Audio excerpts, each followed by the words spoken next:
Laurel, tell us a bit about resource tapping and how that is used in attachment-focused EMDR. Yeah, let me define for you what resource tapping is. With resource tapping, what we do is we activate imagery that is connected to positive resources.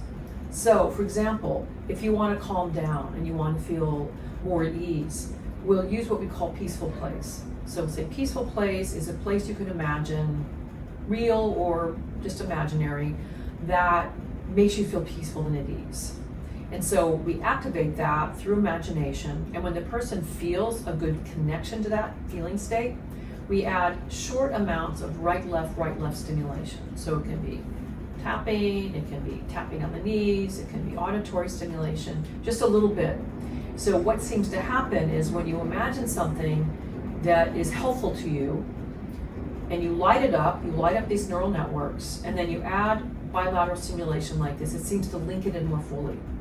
And so what we do in attachment-focused EMDR is we use what we call the 4 foundational resources with everybody we see.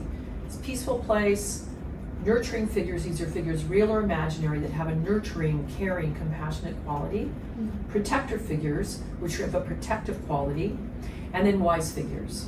So we have 2 or more for each of these categories. We tap them in like this, and then we have a base and a support for doing the trauma processing work.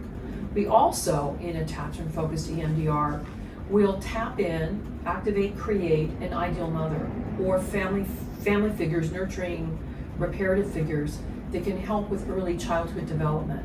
So if a person had a terrible neglect and abuse and they never had love and care, we'll create figures that provide that for them in imagination, and then they'll reimagine their childhood with these figures as they're tapping. And it actually goes to fill in what they never got. So even though they won't forget that they didn't get their needs met, they'll feel very different internally. So this is a very important part of attachment-focused EMDR.